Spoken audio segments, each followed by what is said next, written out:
As we turn within in this moment, we know that there is something that is happening, something that is great, something that is grand, something that is glorious, something that is beyond anything that we can ever imagine. We call it good. We call it now. We call it right action. In this moment right now, we release all judgment so that we see with a discerning eye. Releasing judgment doesn't mean that our head is up in some cloud and we can't see what needs to shift or to change. Releasing judgment just means we release our attachments to how we think it ought to be, and open up wide for divine order, for the ultimate win-win-win everywhere. Thank you. Thank you, thank you, thank you. Thank you. Thank you. Thank you. So we come here to cleanse, we come here to purge, we come here to open up wide, to be places and spaces in the universe through which the divine can shine, through which the beloved community can be birthed. Create in us a clean heart, oh God, and renew a right spirit within us. First the roots and then the fruits. We cultivate the soil here. For all the healing, for all the revealing, for all of the harvest that is ripe, we do give thanks. We get out of the way, we allow it to be, and so it is. Amen. So it is. Amen. Mind opening that second window and just getting some air in here. So, do we have any gratitudes today? We'd like at least one or two, just why you're grateful for this great moment in time. Yes. Okay. I got one. I got many, but I'm going to make it short and sweet. Go for it. I am so grateful to be alive. I'm so grateful for the healing that happened, that's still happening. I'm just so grateful for all that is, for God, for Goddess, for all of us, for life. Amen. Amen. Amen. Any other gratitudes that anybody wants to start with? All right. So I've been thinking, Rev, I am really grateful for this message that is emerging that I believe is the message of the new inner life. And that is radical inclusivity. Yes. Because it means so much. And you said something that I think is the perfect tagline, and it just popped out of your mouth 2 weeks ago. And I think this is the tagline: anyone and everyone. I think that is what we're trying to say. Anyone and everyone. But then I think you've hit this, or we collectively have hit the sweet spot where New Thought people and progressive Christians can come together. Because if you look at Jesus if people who are interested in Jesus pre-crucifixion, that's what Jesus' message is. The Beatitudes don't say anything about gender, they don't say anything about nationality, they don't say anything about age. The Beatitudes talk about character issues. You can start to talk about how, you could talk about the Sufi gates, that's how we interact with each other. You could talk about everybody is beloved of God, and God shines God's grace on everybody. And all of a sudden, a lot of these pieces of the message come together. You can talk about loving the unlovable. There's many themes that we talk about here at Inner Light that all of a sudden fit under an umbrella that makes a lot of sense. And I just think this is a potentially huge platform. And the teaching then becomes pragmatic, how to live your life. It becomes more how-to is the only words I can think of. So it certainly is a spiritual message, but it is a spiritual message that is for human beings. The beloved community all of a sudden means everybody is beloved of God, and we're in community not with this group of people, we're in community with the whole human family. And I'm so grateful that this thing is emerging that I just think is this huge, huge, and it ties so many things together in language that's understandable by everybody. You don't have to be, you can be an agnostic and radical inclusivity makes sense. You can be very conservative up to a point, but it gets rid of this idea that some people have chosen. Because when we were talking about that last week or 2 weeks ago, it made a lot of sense to me. If you believe your group is chosen and divinely special, this message is not going to ring true. But right now, I don't think there's a message beyond those. Our group is wonderful and you're not. Our group is wonderful and you're condemned to hell. There is no group that I know of that is going to claim this radical inclusivity. I just think it's a huge idea. Huge. And I'm very grateful for it. Amen. Amen. Wow. Amen, amen, amen. Anybody else or anybody want to respond to that? Yes. Well, my gratefulness is very specific and wise. I've had problems with AFib since I almost died a few years ago. And I went to the doctor the other day. He thought he heard AFib. He got me the cardiologist. I decided to breathe. Got the results saying, I don't know what I heard, your heartbeat is perfect. So I'm very grateful that at least in that moment my heartbeat was perfect, and it means I can have it again. I can remember to stay connected. Yes, breathe. This is good. Anybody online have any gratitude or want to respond to anything? It was very hard to hear her. Oh, the last person? Yeah. Yeah, well, what she was sharing is that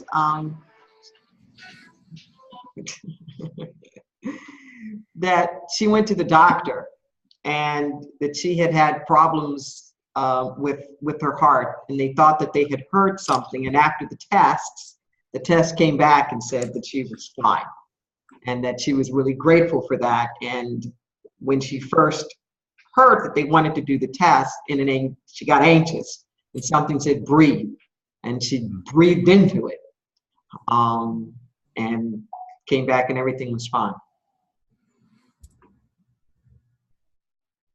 This is good. Anybody online want to add any gratitudes or respond to anything?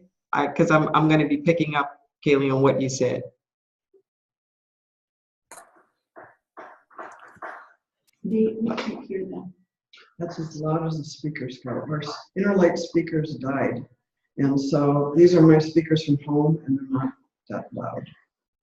Was there somebody raising their hand wanting to say something? Well, we're leaving it. I can't.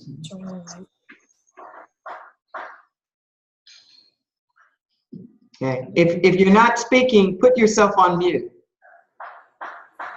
Somebody's knocking. Okay. What you said, Kaylee, is a really good entry and segue, for today. What I'm trying to do now is to sort of balance some of the things that are going on in the outer world, like the political arena sort of thing, and to look at it from the standpoint of our spiritual oneness and what it is that we need to do to get to the oneness. And we've been talking a lot about what some of our socio-political economic roots were, so that we can understand, where all of this stuff is coming from. It doesn't just like act. And it's similar to on the sort of spiritual, and I'll dare say sort of ontological or theological side, that there's a message that we have here now, but it didn't come out of nothing. And this bridge that you just said, Kaylee, that needs to happen, I do believe right now for our political arena is where the rubber hits the road. Yeah. It's where the rubber hits the road. So give me a moment to just kind of contextualize this and what I'm saying and why it's so important. If you go back to our New Thought roots, the New Thought people were Christians. Right. Every last one of them were progressive Christians. They were Christians that believed in the mystical Jesus, not the post-Easter Jesus, but the Jesus who was walking around, standing in spiritual authority, helping other people awaken to their powers. The Jesus who was saying, greater things will you do. The Jesus that was saying, don't you know ye are gods. The Jesus that was saying, pick up your bed and walk. It's not even me, it's the power within that's doing the work, and the same power is in you. As Ernest Holmes put it, the founder of religious science, the religious science was about that religious science, he wanted to be the religion of Jesus, not just the religion about Jesus. Like, what was this that Jesus knew? For a lot of reasons, and I'm not going to get into all of it, but there's been a steady straying in a lot of the New Thought movement away from its Christian roots. Evolving and straying are not the same thing. I have absolutely no problems with things evolving. The last word has never been spoken. There's always a place to grow in consciousness. There's no reason to stay stuck in some, outer form. We don't need to do all of that. However, it is extremely important that one stay reconciled with one's roots. Reconciled. I don't care if it's about your economic roots, your family roots, your religious roots or political roots or racial roots. If you are not only at cross purposes, but condemning of your roots, if you are in any way in judgment, guilt, shame, resentment, trying to run away from, estrange from, disassociate from your roots, at some point in time, that's going to arrest your development. It's going to arrest your development. And one of the most severe things that's going to happen is that the most important aspects of your roots that you need to feed and sustain you, you will not be able to tap into. It's kind of like throwing the baby out with the bathwater, so to speak, where you in your resistance for parts of it, you get rid of all of it. And it creates a dissonance within one. It creates the sense of an incongruence within one. And a bit of feeling lost and not quite rooted. And then the search is for the external. The search is for what else is going to feed me, sustain me. Who else can I be? What else can I be other than these past roots? And it just doesn't work. It just doesn't work. I mean, it's going to send you into all kind of dysfunctional behavior, whether it's addiction stuff or power tripping or misappropriation of other people's cultures and trying to act like you're something that you're not. It's like whatever that is, it gets in the way of your own power. Okay. What I am talking about now is like basic human psychology within the understanding of where we are as spiritual beings. So I'm going to stop for a moment. Does this make sense? More Okay. than makes sense. Anybody confused about what I'm saying? Because it keeps building. All right. So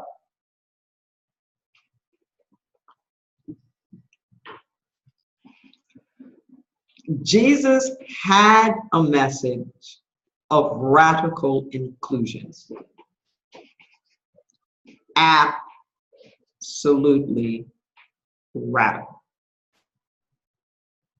Part of the reason why Jesus is my main man, so to speak, from a sort of archetypical standpoint, is that I resonate with his lot. Although I didn't grow up financially poor the way that Jesus and the Galileans were, I did grow up under that social stigma of the sort of quote unquote underclass. And I resonate a lot with that idea of being raised in an international hub. That area, Jerusalem, I grew up in Los Angeles, was this international hub. It was politically occupied by the Romans, but you had everybody in there. There were the Greeks, and there were the Romans, there were the Greeks, there were Samaritans, there were the Ethiopians. I mean, it just went on and on and on. There were just all these different kinds of people who were there, including the various sects of Hebrew. So there was a lot of contentiousness that was there. It was a lot of political upheaval, you know, that was there, and people struggling for their freedom, and class systems and caste systems and like all of the rest of that. So his message was given in the context of that. And I love Buddhism, and I love Taoism, and I love a lot of those things that help inform and influence my life. But Jesus wasn't in an ashram. You know, he was with the people. He was like hands on in the good. It's like hands on in the mess. And I don't know what I was in previous incarnations, and I don't know what I'm going to be anytime other. But I know right now, this incarnation is very much that in the goo, in the mess, so to speak, of the people and of the masses. And he had the audacity to share the pearls. He had the audacity to take the information that he thought were the jewels from his culture and to share them equally with anybody, which was the last heresy. You didn't do that. That was absolutely against the law. It was a delusion. It was sacrilegious, basically, to take the sacred text and, you know, share with anybody, particularly outside of the temple, to unclean people, uncircumcised people, to women and any old body, the sick and the tax collectors and the prostitutes and the, like, oh no, you have desecrated, denigrated. You might as well have taken the American flag and like burned it on the steps of the White House on 4th of July, or you know, taken the Bible and put it down in the pig's trough, you know, in the mud or something. I mean, it was like there's no words to say like what the desecration of this was. And his sense that not only was it the right thing to do, but that he had the moral authority to do it. And this was this other piece of this message about this radical inclusion. This radical inclusion was not just the inclusion of each other as human beings, but a new order. Let's breathe that in for a moment. A new order. A new order in which it reordered each and every person's relationship to the divine. That's the critical piece here. That the social order of contacts one to another was based upon the notion of a new divine order, not even a new divine order, but the revelation of a true divine order that was eclipsed by all the social order. You know, which is to say that each and every person was inherently part of the divine. That's who they were as people. And because each and every person was part of the divine, that they were all sons and daughters of the Most High. When Jesus is referred to as the Son of God, the Greek word that's used in Scripture is huios. Huios is not an offspring. It's not what it is. It doesn't refer to any sort of biological lineage. Huios means the likeness and character of something. It is without gender. The likeness and character. It would be like to say Martin Luther King was a son of the South. You know, he possessed those characters and those characteristics. An example of what I mean when I say that this word was not gender specific, nor was it singular. In the Beatitudes, when it says, "Blessed are the peacemakers, for they shall be called the children of God." It's the same huios that's used for Jesus as the Son of God. Okay? And these peacemakers aren't people who go in and mitigate. That definition of the peacemakers there, which is only used right there, is those who have found the peace of God within their own hearts first. And being that, or radiating that to such an extent that other people awaken to that within themselves. So it would make sense to say, blessed are these peacemakers, blessed are these people who are so connected to their divine peace that their presence brings peace. They shall be called the children of God.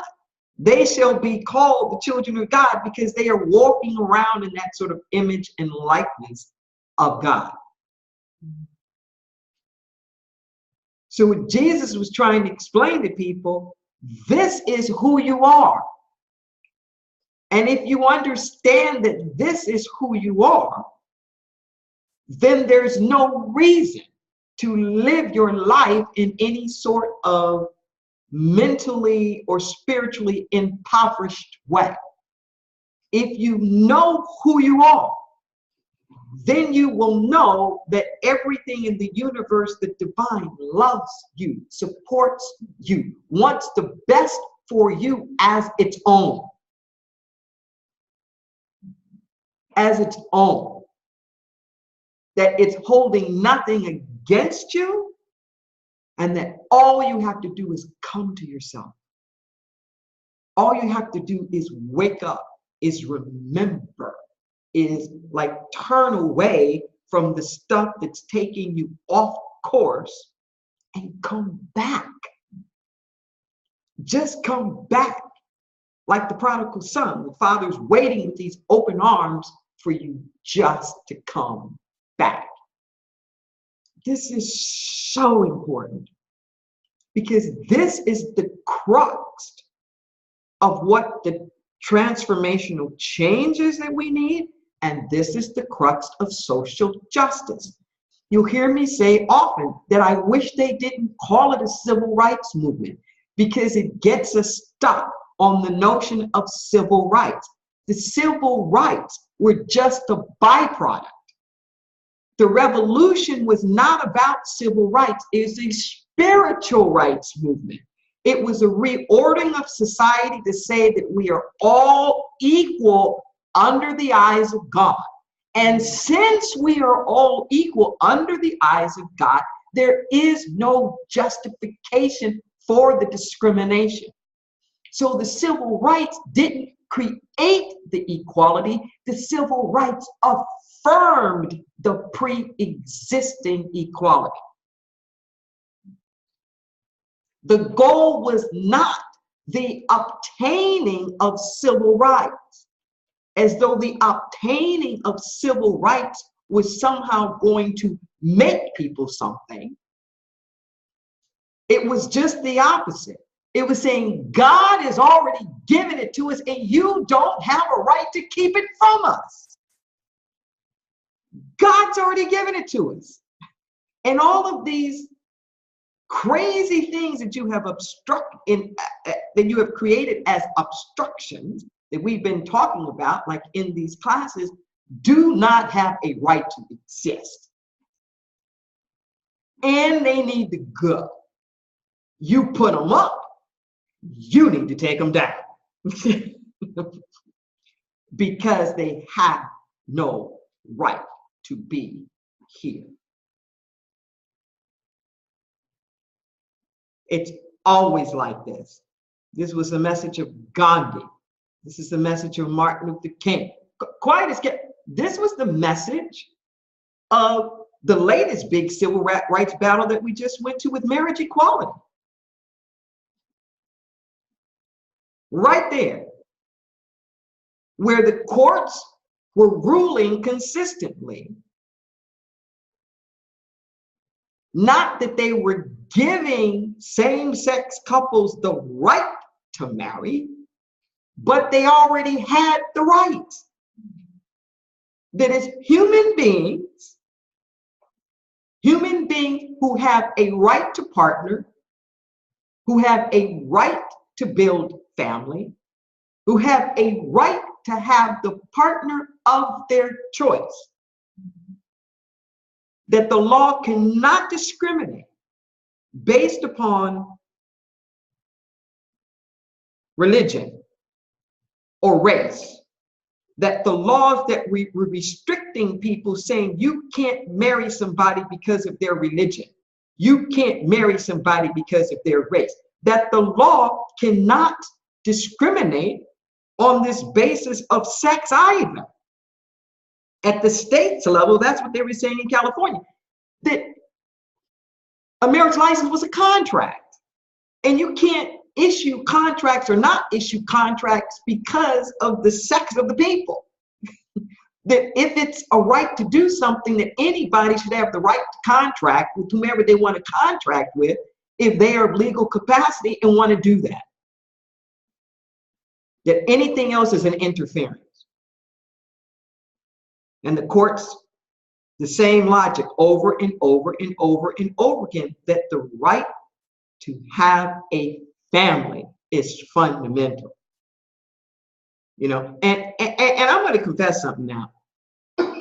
So I've been doing prison outreach work for 17 years. And I'm going to tell you the truth. It used to piss me off. It used to piss me the hell off that lifers could get married in prison and I couldn't. What the hell? Your ass is up in here for murder, and you can get married? The state couldn't even prevent convicted felons from getting married. That's how much of the right to have a partner and to marry is. Doesn't matter that they're not going to live with them. It doesn't matter. It's such a fundamental right. Or that I could marry people but couldn't get married. What the heck is that? No, you know, there was this resentment that was here. I gotta admit it, okay? But it's that fundamental. So here we are now. Here we are now. And it's no different than it was in Jesus's time. Absolutely no different. With the notion of who deserves, who doesn't deserve, who gets to be the keeper of the heir to the kingdom, so to speak, who's meant to be the ruling class, who's below. But the reason why I say that it's where the rubber hits the road here right now is that as much as we're talking about things like being interfaith, the bans that are on Muslims and Muslim countries, and all of that is really serious, and we all need to do our part in making sure that there is this multiplicity.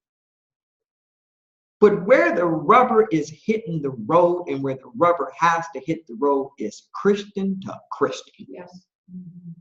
That's where the rubber has got to hit the road. And this acquiescence that liberal and progressive Christians have been doing. And if you look at the news now, all over the place, this is the great awakening, not just in New Thought, but even amongst the more mainline Protestant groups, the Methodists and the Lutherans and whatnot, where they're looking around at the political arena and seeing that one brand of Christianity, the very neoconservative, we can call them ultra-conservatives because they're not the big problem, the neoconservative evangelicals have been dominating the political scene in the name of all of Christianity. And I love the way that Robin Myers put it in his title of his book, Saving Jesus from the Church. That Jesus has been shanghaied, absolutely shanghaied, such that reports are showing younger people, particularly the millennials, are associating Christianity with bigotry. You know, and divisive, not with the love ethic, but quite the contrary, in ways that they're not like really able to reconcile. There is an extraordinary opportunity here. And there are so many people who are ready for the message. There is a reformation that needs to happen. And part of it is a reconciliation that's got to go on now with quote unquote these Christian roots. Just as Christianity helped get us into slavery, Christianity helped to get us out of slavery. It's not sort of it's good or bad, it's how you interpret it and the power in its interpretation, which can justify either extremes, so to speak, really, really well, unfortunately. And I'm going to end on this and then open it up. So, David, you said something the last time that you were on that dovetailed on what I was saying, and there was a bingo that went in the head. when I was saying that our nation is in a spiritual crisis around this thing called inclusion. That on the one hand, it's really embraced as sort of the ticket to our beloved community. And for other people on the other extreme, it's the demise. And I had been calling it the spiritual crises of oneness. But there was some way in which you worded, or if you didn't say it, it's what I got of it, the spiritual crises of inclusion. Yes.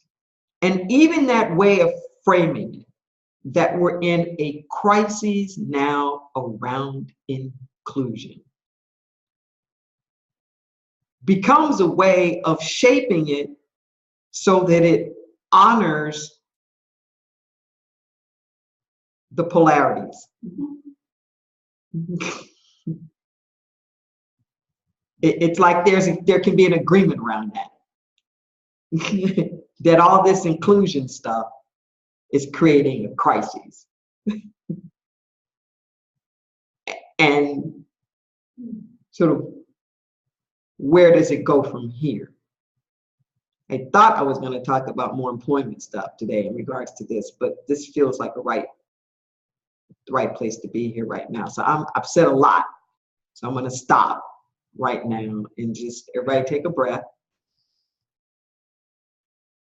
And I'm opening it up for comments. And since I mentioned you, Reverend David, by name, anything that you want to chime in here? Well, just that it's an honor to be with you all again today, and with you, Reverend Deborah. I so appreciate this work and your voice in it. I don't know what I can add to it at this moment, except a big amen. I was having church over here in my office. Gotta get my tambourine out and shout a little bit. I really, being someone who's, a bit of a New Thought historian, or at least someone who's passionate about the history and the roots of our organization. That's, I do a lot of work in that with the archives and run a website and et cetera, et cetera. And I really like the framing that you did there around straying versus evolving.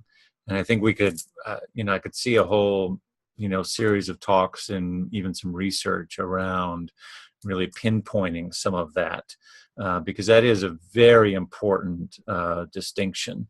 The evolution, so when we talk about context, right? What was the context of the world that the Fillmores were writing in, and Emerson, and all the way up to Ernest Holmes, and then how that context and even that world, the cultural context, was a little bit different with, say, Johnny Coleman, et cetera. And to talk about that, in terms of how that shaped their Christian influence and the inclusive lens that they articulated New Thought principles through, and how that's evolved today to be a bit more ecumenical and interfaith focused, and that if it's true evolution, that's okay, or that's more than okay. That's just kind of, we have a broader ecumenical lens today because the world does than it did in 1920s. But that's different than and I would agree with you that what really has happened is the straying away from, or the repelling from our Christian roots, the desire to deny it, to not want to look at it. And that does not serve us. And I had my own, sort of healing around that, because I grew up in New Thought, so I didn't really have any Christian baggage that I brought to the application of these principles. I didn't have anything to get over, or I didn't dislike communion. I didn't like communion. I didn't, it was neutral to me. It was, and then when I became a practitioner and a ministerial student, those things were interesting. I had intrigue and wonder around them rather than anything that needed to be, healed or whatever, or reconciled. And so where was I going with that? The reading of, he's right behind me, right there, Paul Tillich, the works of Paul Tillich, and his language around Christianity, I think, is so applicable to this idea of the evolving that we can talk about in an ecumenical way, the evolving of New Thought Christianity, because he talks about Christianity in terms of the new way of being. And he says that the new way of being is what's important, and that it is neither Christian nor non-Christian, that the word itself is not important, and that if you make it about the word Christianity, or if you make it about the Bible or the creed or anything, or the cross or anything else, then you're making it about an idolatry of the thing itself, which is the new being. So anything less than the new being, which in our language we would say the embodiment of the Christ consciousness, you're missing the point. And so he would say Christianity is so, in his view, Christianity should be so Christian that it doesn't even care about the label Christianity. And that certainly is an affirmation of what you said that was Ernest Holmes's intention. So the reconciling there between progressive Christian thought through theologians like Paul Tillich, and today Bishop Spong and others, and our roots, I think, is a monumentally critical conversation to have.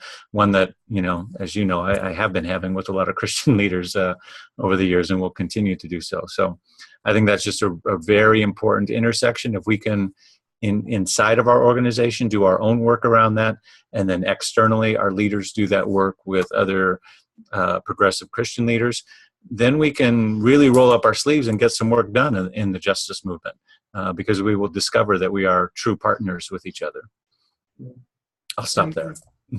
Yeah, thank you, Reverend David. Jesus wasn't about creed. He wasn't about religion. He didn't make anybody convert to anything, and truth doesn't have to be contextualized, within any particular religion, because the truth just, like truth is, it just is. We need to be mindful that the real sort of neoconservatives and this backlash, political backlash that we're experiencing now since the election of Trump, is they think the same thing about us. They think that we haven't evolved in consciousness, but that we've strayed. That we have strayed away from our fundamentally and fundamentalist Christian roots. They think that we have strayed away from our political founding fathers' view of what America was to be. They think that we have strayed from our definitions of the family. I can just go on up and down.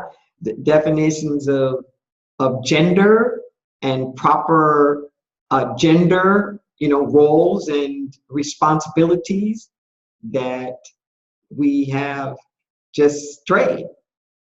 And that it's their charge to reel it all back, to bring it back to where it was supposed to be, as though the world got in the hands of,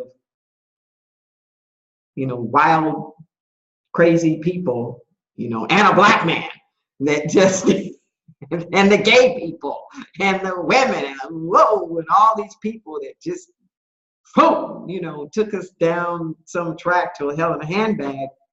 And that it's their charge, you know, to bring us back. That's why I refer to it as like the spiritual crises of inclusion. That as critical as we think inclusion is, for people who perceive themselves as diametrically opposed, inclusion is just as devastating, like in their minds. Does that make sense? Anybody? Yes. Yeah, it hasn't quite gotten to the point of a spiritual or intellectual crisis, because I've been aware of the various things that have been pulling in last week. But I became aware of a book about the invention of capitalism. Mm-hmm. And, you know, as most everything is, it's written anyway, it was agendized, and I wanted to find out what the other side of the agenda might be. And I came across references to the letters and correspondence of the founding fathers and the people around them at the time. I had enough hours of political science that my minor in college was in political science, and I was at Syracuse with the Maxwell School, which is a very well-respected school. And I was just shocked. I was shocked, and this is the part that was difficult for me to handle, at the way that these things had been edited out, had been kept out of the syllabus of the courses I was taking. And I thought I was getting an education in constitutional law and the founding of our nation. And as I read that thing, I thought, wow, before Jim Crow there was the Wealth of Nations. Mm-hmm. What was before the Wealth of Nations?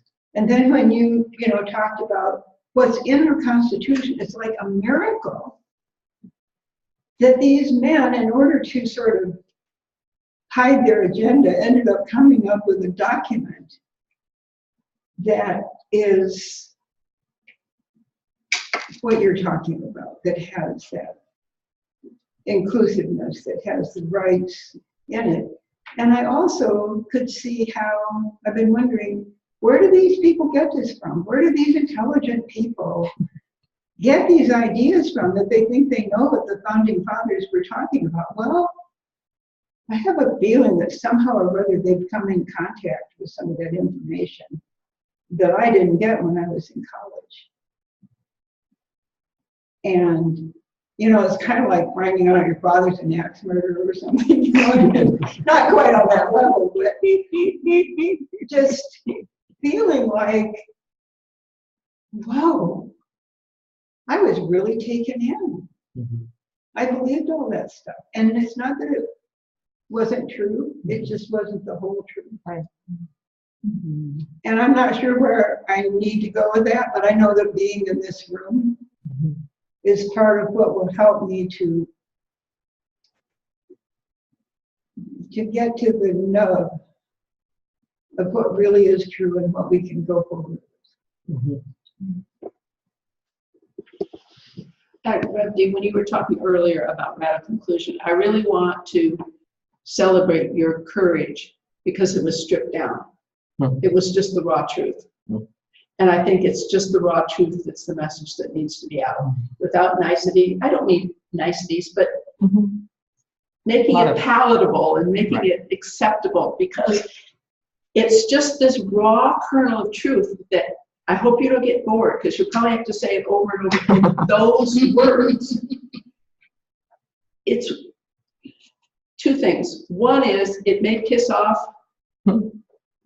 evangelicals, but who needs to hear it are millennials, and that's the future, where we're not sinners, we're not condemned to hell, we don't have to, all that only for a few. They don't want any of that. And I dare say there's still a whole lot of baby boomers who don't want all that either. Mm-hmm. And what I'm thinking, Rev, is here's this big thing called Christianity, which is an institution which is a lot of people believe strongly. I think to bypass all that, let it be, and go right to Jesus, right to the message of the person. And that's what we're welcoming people back to, because there's no way we're big enough to fight Christianity, or I don't fight, but try to get them back on the straight and narrow. It's too big. But man, this message of Jesus the man is so compelling. It's like Christianity has added all kind of crap that doesn't make any sense. If Jesus, I thought over and over, if Jesus were alive today, he would puke. Because it's so non-Jesus. But let that be. And I think our call is to go right back to the message of the man. And Ernest Holmes was not afraid. He was Christian and I think we're Christian, and not that we need to add to the message, but we need to cut out all that died on the cross, all that you're a sinner, you're a piece of shit. We got to get rid of all that and just go. And you said one time when we were doing our last Ideathon, something that I think is the pointing, I'm whatever Jesus was. Because a good hunk of why I drank is exactly what you talked about. I was so pissed at Christianity. I thought, well, screw you and the horse you rode in on. And I was lost. I was all by myself. But there's so much rotten about it, so much off message about it, that it sickened me. It literally sickened me. But I think, you go back to Thomas Jefferson. He didn't call himself a Christian. He was a Jesus guy. He cut apart the whole Bible and he just put the little things that he thought Christ said. And that's what he believed in. It was like 9 or 10 pages long. Stephen Mitchell's done the same thing. But I think that's our message, not to fight Christianity. It's too big. But to go right back to a 21st century version. Because 2,000 years later, you're exactly right. It hasn't changed. And Christianity is a big hunk of the reason it hasn't changed. Pardon me, that's my little sermon. But you're onto something, Rev, is my main thing. You're onto something with this stripped down, clean, clear message. I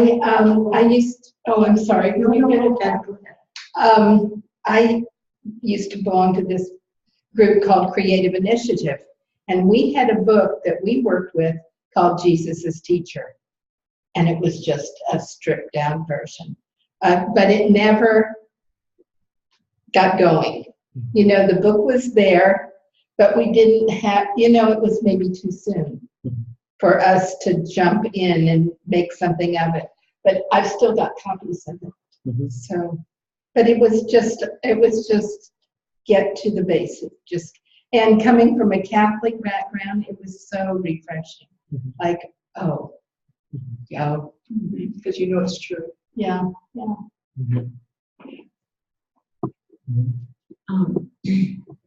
Reverend David, I wanted to tell you that you said the last time we were together, you nailed it for me, because I've been working on this oneness and coming up with all kinds of junk.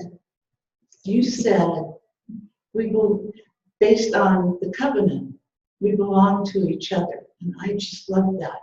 I love that. That made the pieces of the puzzle fit together for me. And it made oneness more palatable for me, because it wasn't before.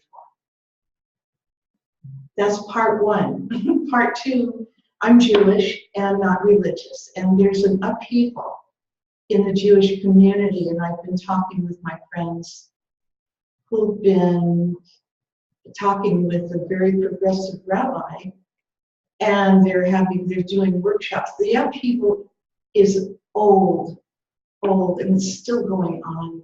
The Jews are so divided. We are so divided. The Reformed, the Orthodox, and then there's the conservative.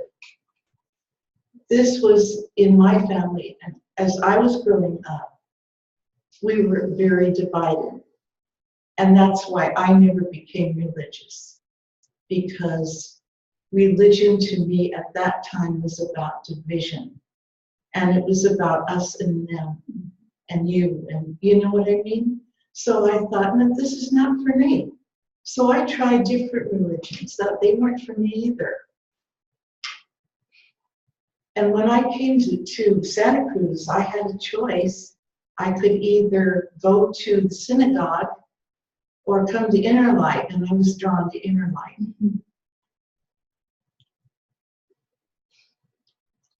And I'm still here, and I'm still learning, and this is part of my healing. This is part of what I'm working on, my own inner divisions. And when you said we belong to each other, that, yeah, yes, we belong to each other. For me, that is inclusive. That's what inclusivity means. We belong to each other. So thank you for saying that. And please keep saying that. For those who haven't heard that, keep saying it. One more thing. I think Mother Teresa said it first, but mine's Yeah, but I heard it off of that. I never heard it before. Yeah. And then, you know, there was this we, in my family, we didn't talk about Jesus except to say that he was a rabbi. And that's about as far as they went. But I knew there was more. And coming to Inner Light and hearing Rev Deborah talk about Jesus like they were best buds, I thought that's so cool. Now I want to meet the man. And I want to meet the man. I want to be able to have a conversation. I wish I could with Jesus, the man, the one who fought for social injustice, the feminist. That's the one I want to meet. Thank you.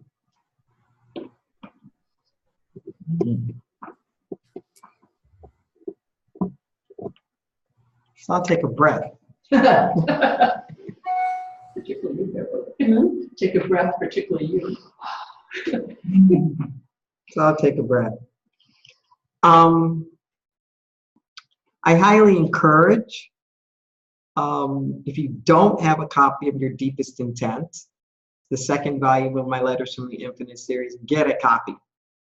The letters in there are really about all of this.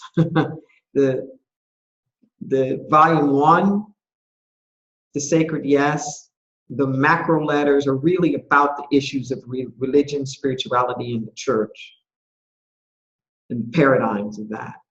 And Your Deepest Intent is really about the social political landscape. In fact, the book is dedicated to the United States of America because there's so many letters in there, to us as a nation.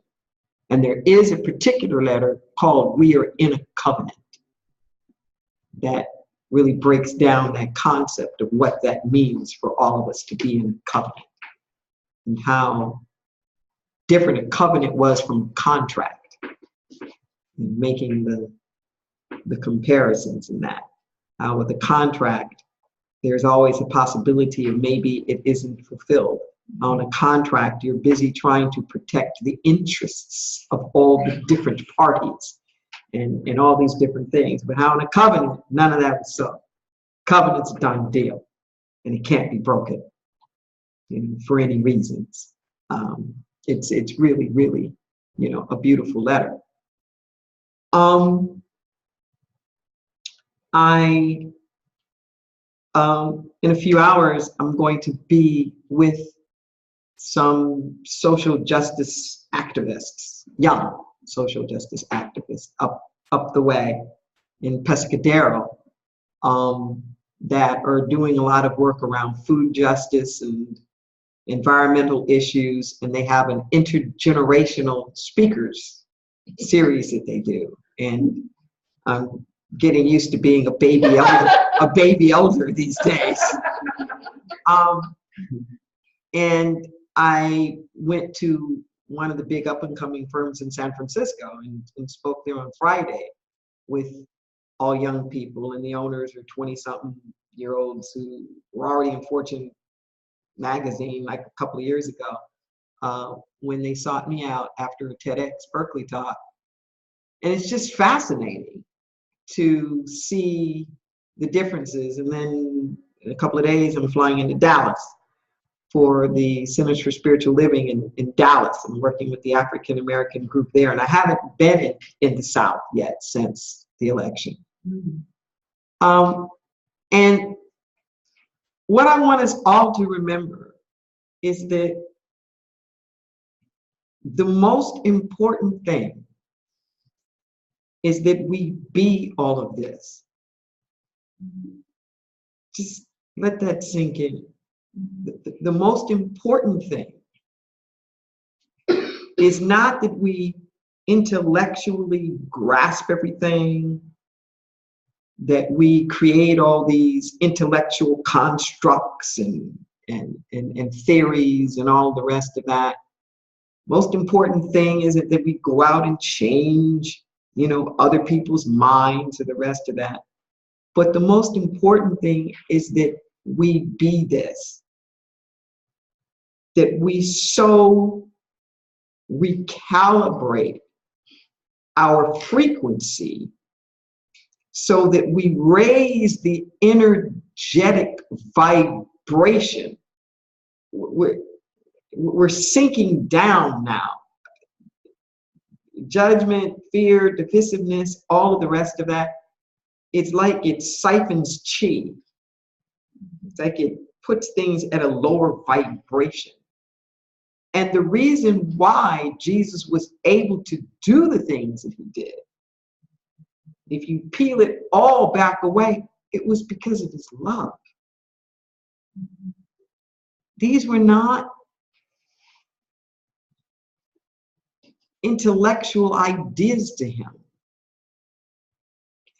There was the love and the capacity to love, regardless of who it was.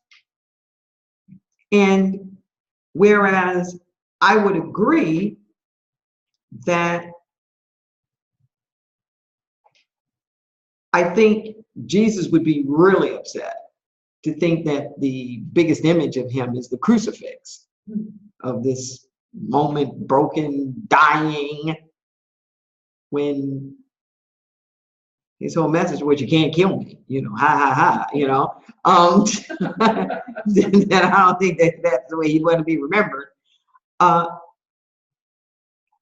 yet there was something in that experience that is so telling, that doesn't need to be thrown away, that speaks of a profound love.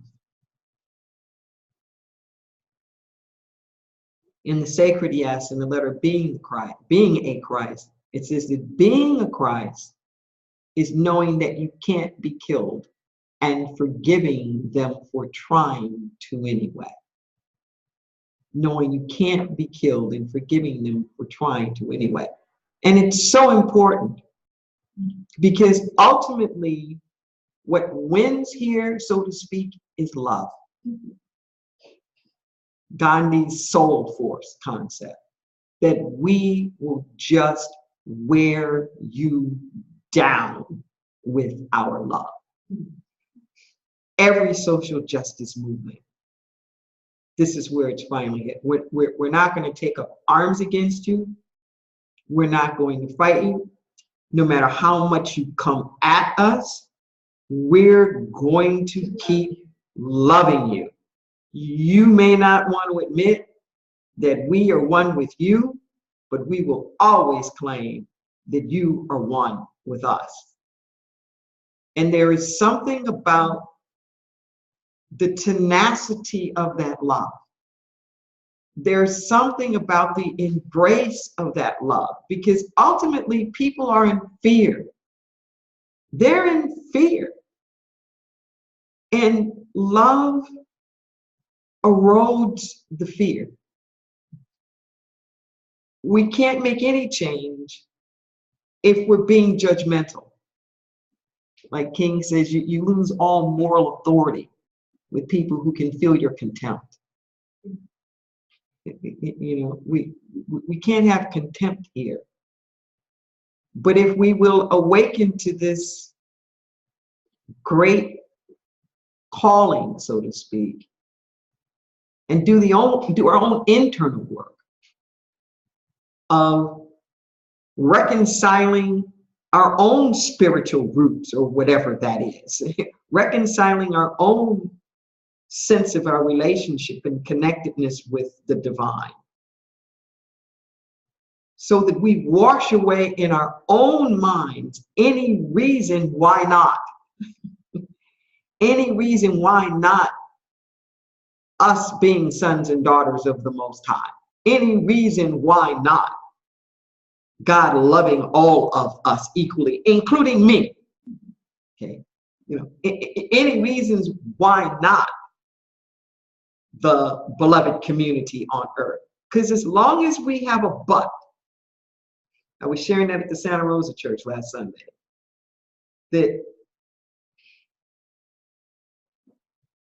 every time we find ourselves looking for an exclusion, but what about this? You know, but what about that? That but takes us into the exclusion. And instead of us looking for the exclusions, we need to find more and more ways to bring things into the inclusion. Bring it all in so that we have an umbrella that's big enough for everybody. Big enough for everybody. So your charge this week is going to be go into that heart space.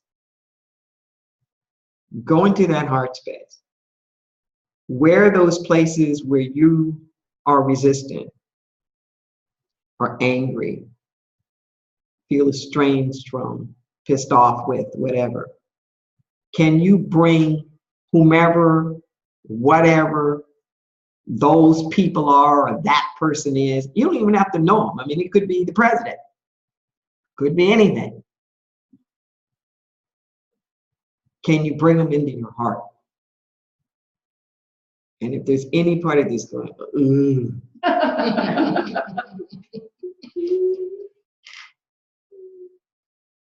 then that shows us the work that needs to be done. We can't ask other people to do something we haven't done.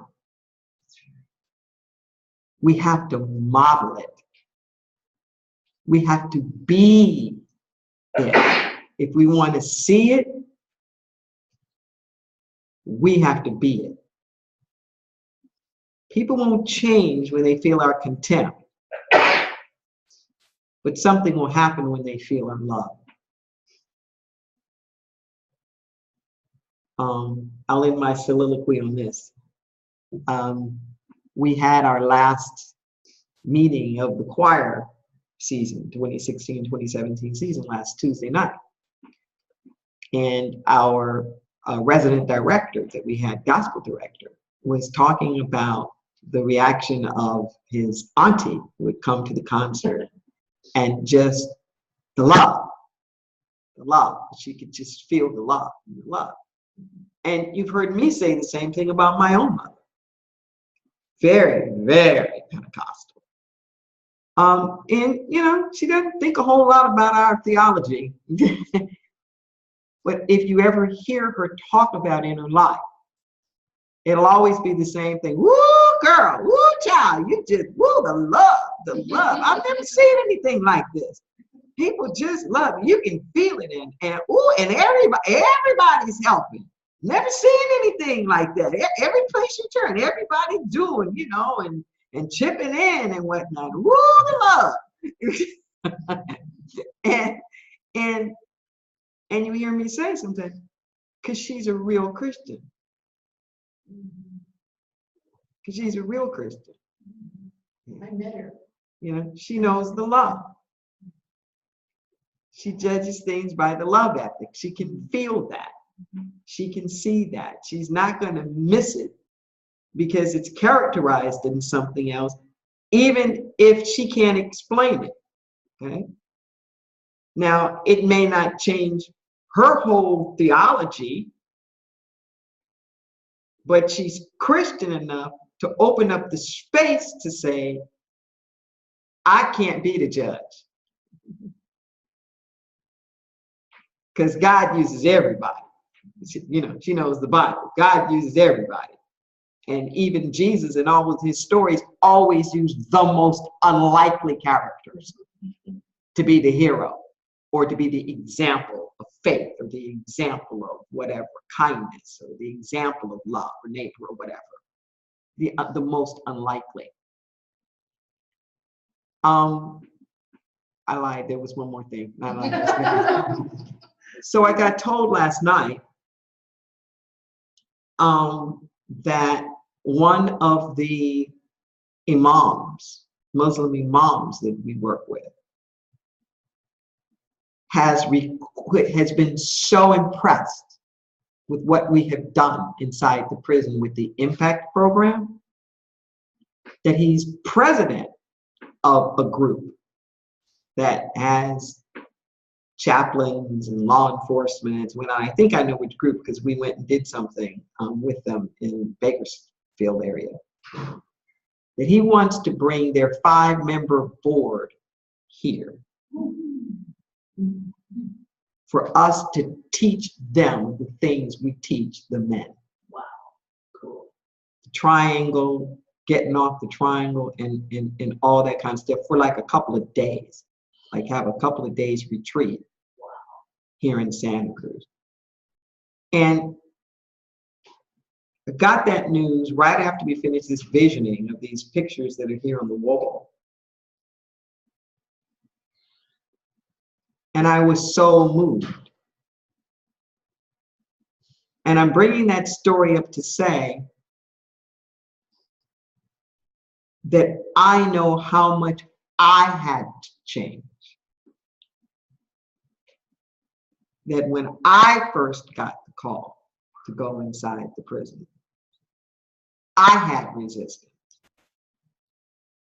That when I heard that it, like this guy's mentor, when I heard that it was a Muslim chaplain that was asking me to come in to this male prison, I honestly did. I've never done this before, but I remember looking up at this guy and saying to God, what have you been smoking?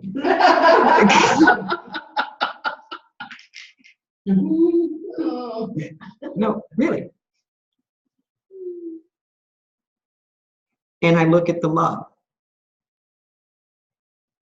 and the resistance we get in there sometimes for people for all kinds of reasons.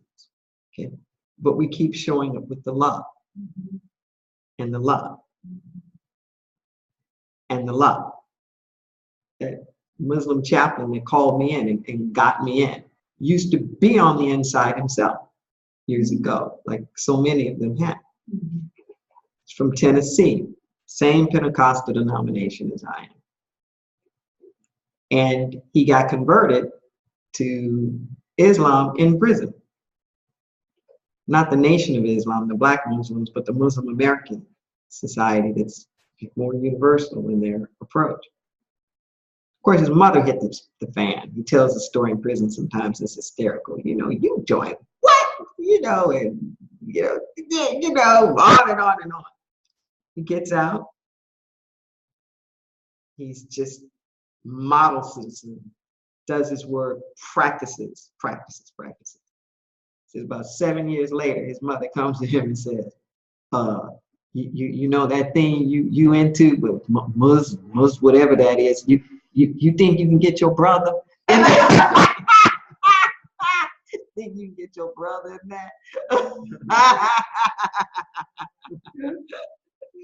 And I don't remember what happened with the brother, but his sister's in, you know, now.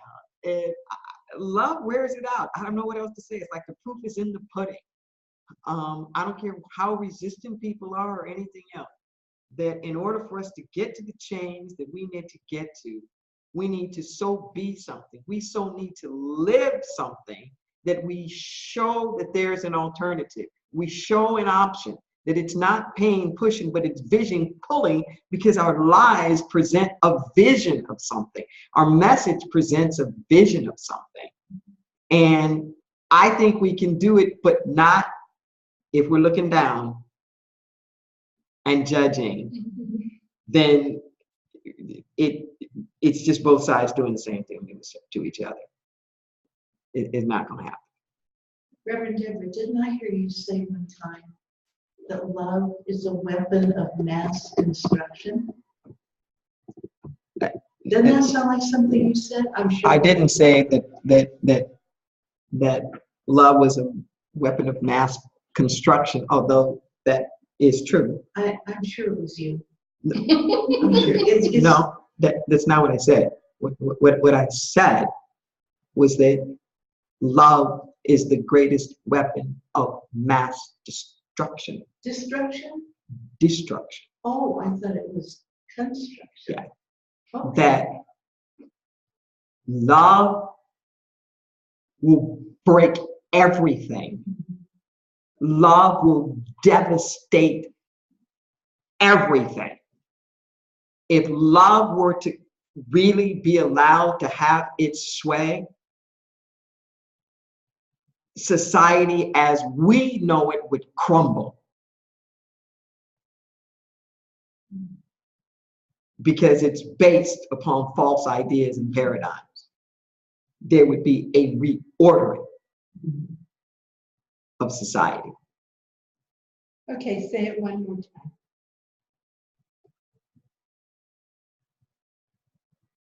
Weapon of mass destruction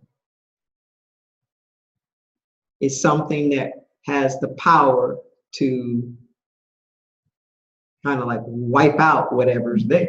Mm-hmm. Love, if love is fully activated and fully present, love would tear down and erode anything that doesn't stand for love.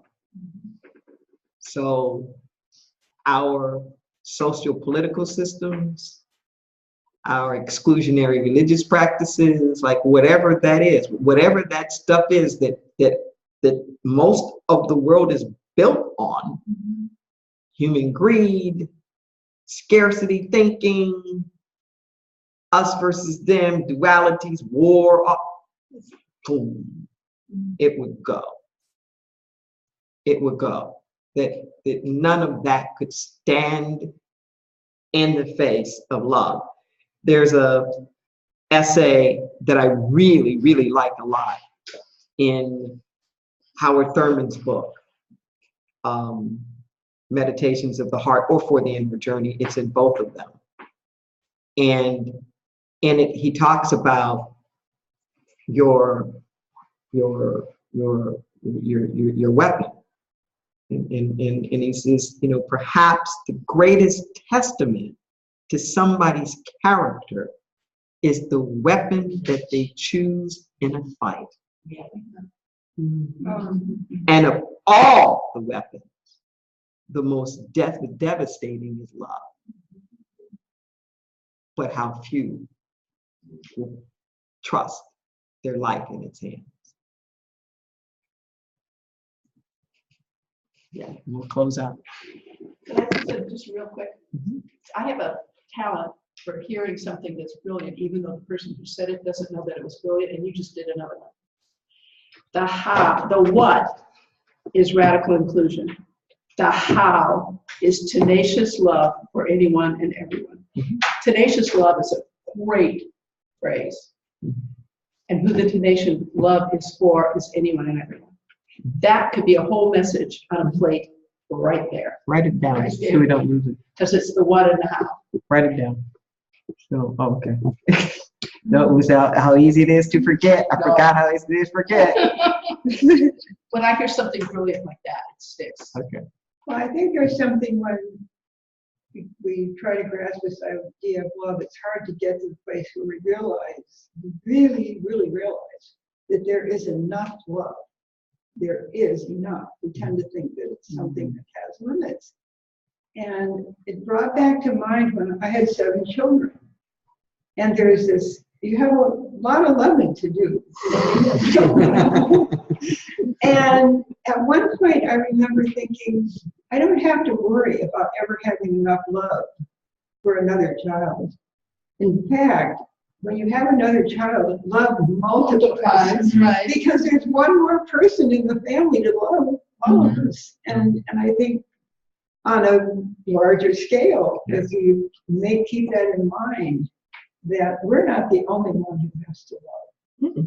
And people that we love learn how to do that too. And that's what's happening here. Exactly. We unleash it. Any last comments online before we close out?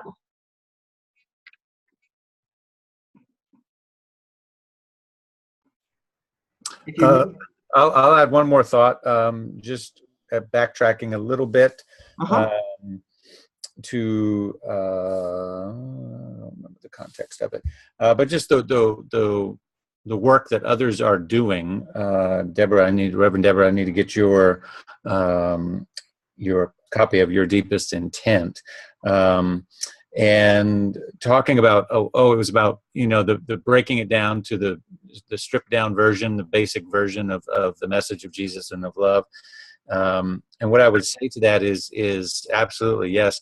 And that we're not the only ones in that game. That there's a big movement of progressive Christians, even evangelicals, who are actually really excited about and actively doing the same thing.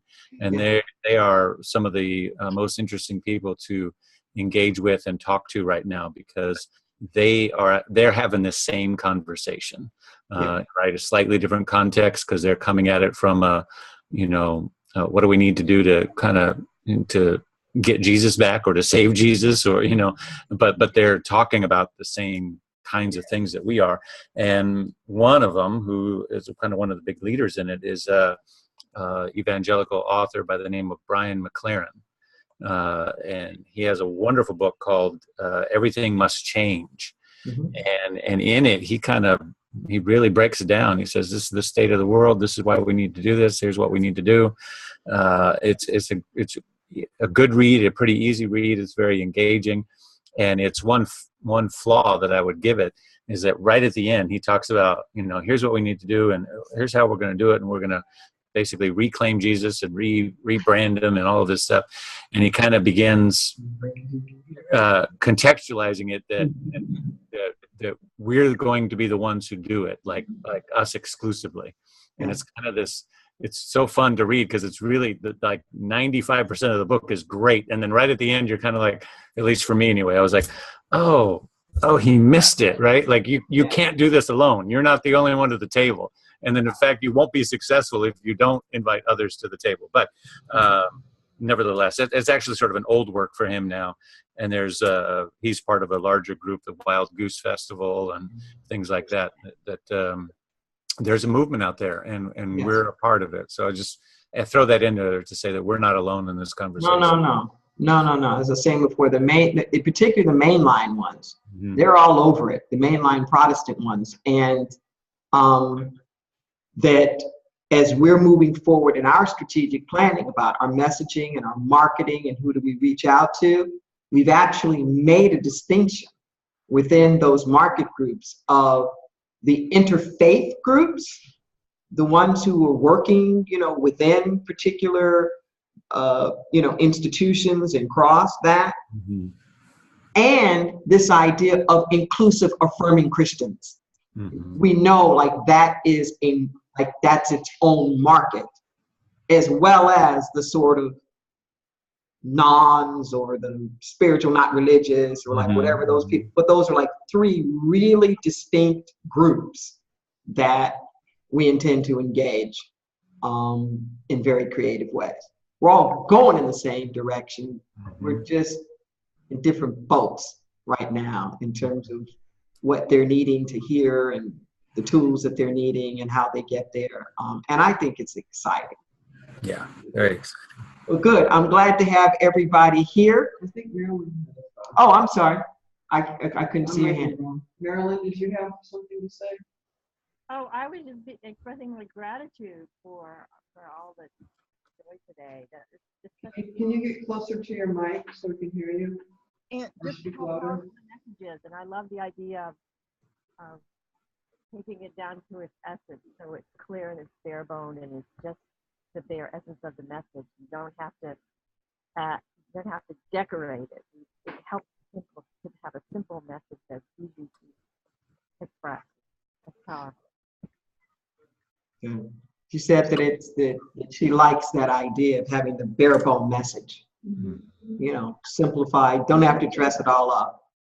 Put it down, and that's this place that we put a stake in for 20 years now. You know, that's what I refer to as like the universal spiritual truths that, you know, apply to all of life's circumstances. You know, what is that? Cut through all of the protocol and everything else. What's the essence? And if it's true, you're going to find it everywhere. And it'll be that kernel that people will then be able to hear through whatever is their filter and resonate with it without feeling like they have to become something else. And we can do it. Yes, we can. We'll be part of that movement.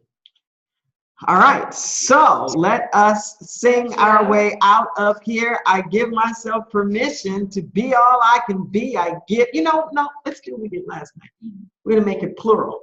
We give ourselves permission to be all we can be. We give ourselves permission to live passionate and free.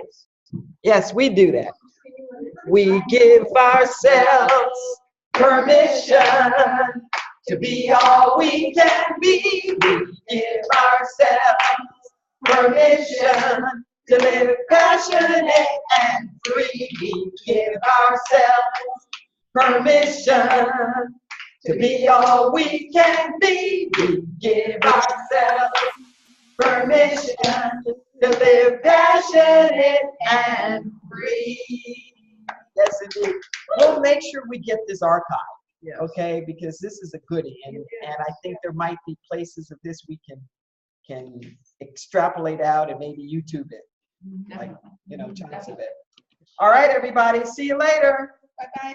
Take care. Thanks, Rev. I wanted Thank to you. tell you